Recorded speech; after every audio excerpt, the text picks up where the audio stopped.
नमस्कार, cooking with Mira मध्ये आपलं स्वागत आहे। चला तर आज मी बनवणार आहे मँगो बर्फी। मँगो बर्फी बनवण्यासाठी मी काय साहित्य घेतलं ते मी तुम्हाला दाखवते।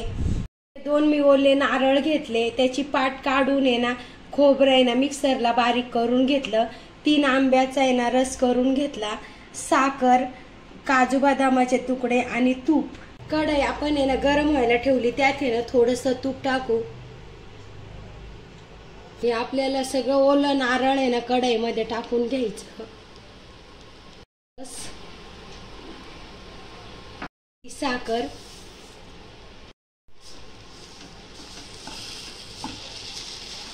यात आपल्याला आहे ना असं चांगलं मिक्स करून घ्यायचं।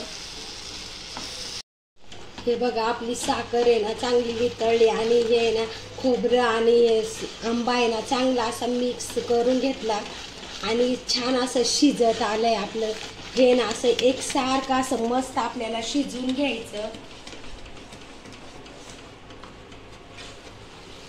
हे बघा आता आपलं मिश्रण आहे ना शिजत आलंय। हे बघा असं किती, आणखीन आपल्याला आहे ना याला थोडंसं घट्ट करायचं। आपलं मिश्रण आहे ना आता मी कमी गॅस करून आहे ना शिजायला ठेवते। तोपर्यंत आपण आहे ना एका ताटाला आहे ना तूप लावून घेऊ। आपल्याला एका ताटाला आहे ना असं सगळ्या बाजूनी तूप चोळून घ्यायचं। 15 मिनिटं झाले, मी फुल गॅसवर आहे ना हे असं एकसारखं आहे ना ढवळत होते आणि एकसारखं असं आहे ना शिजून घेतलं। बघा 15 मिनिटानंतर आहे ना आपलं अजिबात कढईला मिश्रण चिटकत नाही, म्हणजे आपलं मिश्रण आहे ना छान शिजलंय। हे बघा अजिबात सगळं कढईचं निघून येतंय। आता आपण तूप लावलेल्या ताटामध्ये टाकून घेऊ। हे मिश्रण आता आपल्याला आहे ना ताटामध्ये ओतून घ्यायचं।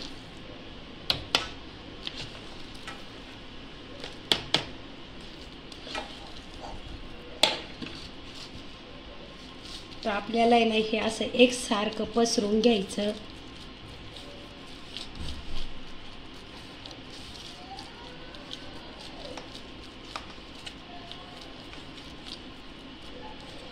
पात्र्याला आहे ना आपण थोडंसं तूप लावून आहे ना हे मिश्रण आहे ना एकसारखं थापून घेऊ।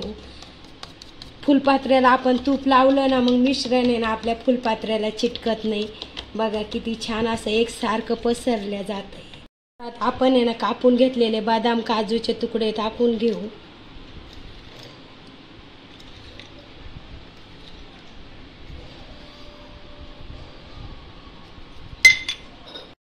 फुलपात्र्याने ना प्रेस करून घेऊ।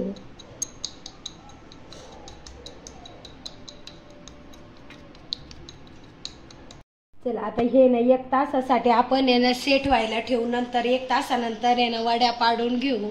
1 तासानंतर आपल्या बर्फीचं मिश्रण आहे ना एकदम असं मस्त सेट झालं। आता आपण आहे ना त्याला कट करून आहे ना वड्या पाडून घेऊ। हे बघा असं आहे ना आपल्याला असं कट करायचं। आपलं मिश्रण छान सेट झालं, त्याच्यामुळं आहे ना वड्या आपले छान पाडतात। हे अशा आपल्याला आहे ना चौकोनी वड्या पाडून घ्यायच्या।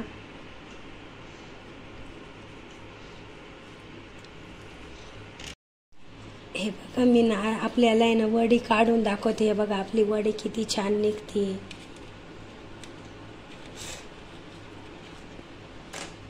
हे बघा आपले वडे किती छान झाल्या। आता मी एका प्लेटमध्ये काढून घेतल्या ओला नारळ आणि आंब्याच्या। तुम्हाला आहे ना माझ्या मँगो बर्फी आवडली असते तर लाईक करा, शेअर करा, सबस्क्राईब करा आणि मँगो बर्फी करून बघा।